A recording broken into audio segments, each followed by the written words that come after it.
What is the modernization of the workforce? Well, that's the topic of our discussion today, and leading our panel of industry experts and thought leaders is Ellen Rame. She's an HR executive and an attorney, and she helps companies research and test methods to make workplaces more productive and fulfilling. Welcome, Ellen. Thanks, Gene. So this theme today, how are AI, cognitive technology, big data, and other digital advances going to modernize and change the way we work? That's a big discussion. Tell us about the panel.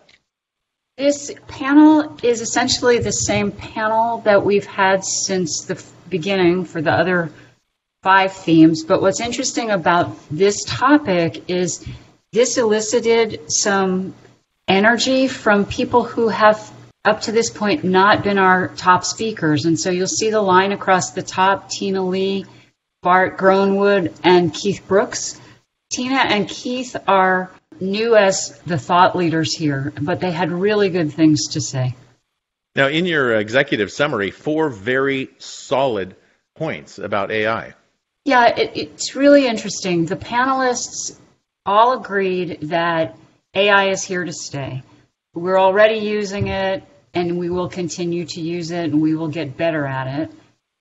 There's a great belief and a hope that AI will benefit the workplace, but at the same time, there's a concern and a fear that if this isn't used properly, it has the possibility of harming employees. And so with that, there was a call to action, a strong desire and comment on preparing the workplace and the culture to make sure that we take advantage of AI's power while protecting the employee base. Okay, so let's get into key point number 1. AI is here. Let's accept it, right? It's not going away. Right.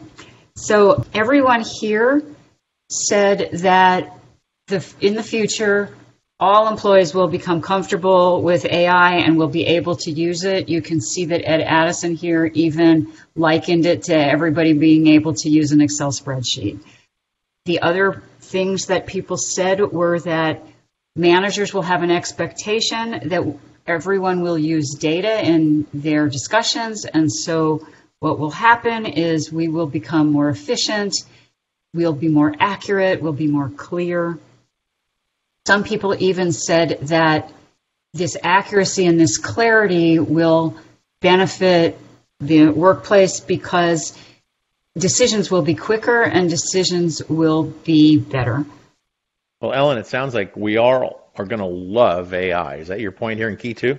Well, we will love AI, but there are some concerns, which we'll get to in point 3. But in terms of making AI part of what we do, people feel that jobs will become more interesting, they'll become more flexible, and people will get work done faster. So we'll like our jobs more because AI will help remove some of the grunt work in our jobs because computers can crunch numbers and do that kind of stuff much more quickly than humans.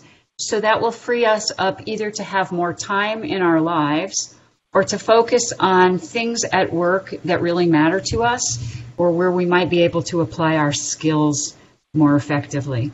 Tina's kind of making a point she thinks is actually going to be better for women. She thinks that this culture of overwork where you identify and glorify yourself by being the one that stays latest at night and is in first thing in the morning and works all weekend mostly disadvantages women. And so if AI helps us end this overwork culture, then it will allow more women leaders. That's interesting. Well, that's a really big idea, isn't it? It's a really big idea. And like I said, there's a lot of hope for the things that AI can bring to the workplace.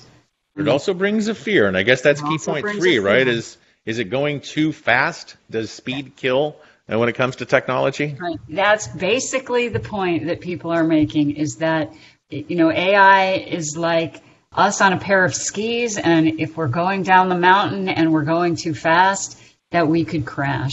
So some of the fears around AI were that we would start to game the system. And specifically, the panelists talked about looking for a job. So the way applicant tracking systems and Indeed and LinkedIn work is that they search your resume or your application for keywords.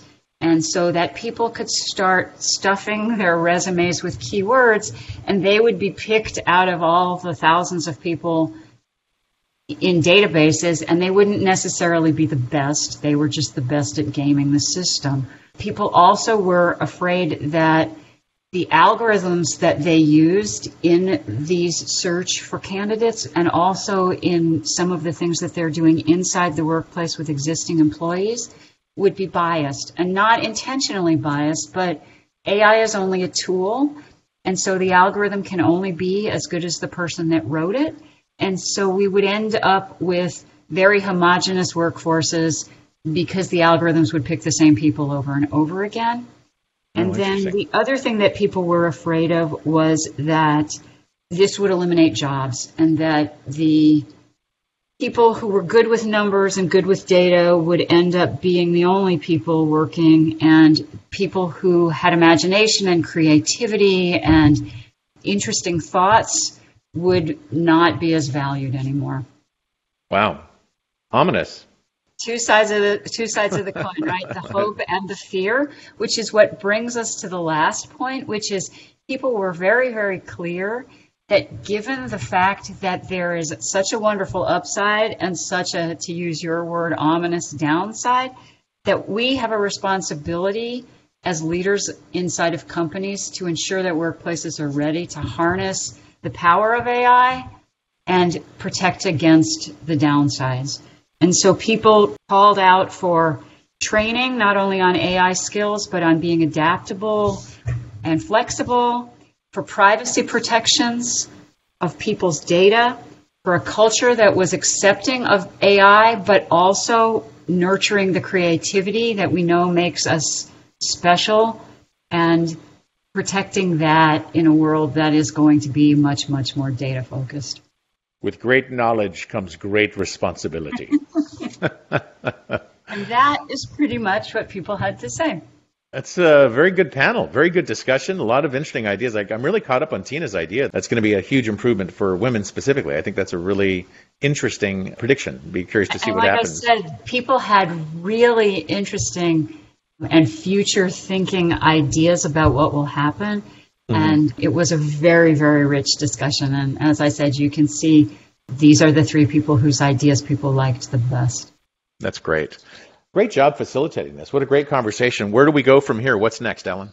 So the next topic that we have launched is the future seems to be one where change is constant, and our skill sets, according to the Forrester Group, are only going to have a shelf life of between 2 and 5 years.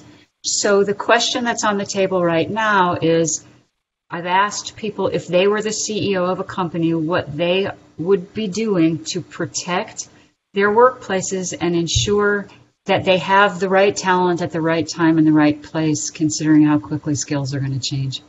Well, I look forward to that. Thank you, Ellen. Great job on this. Thanks so much.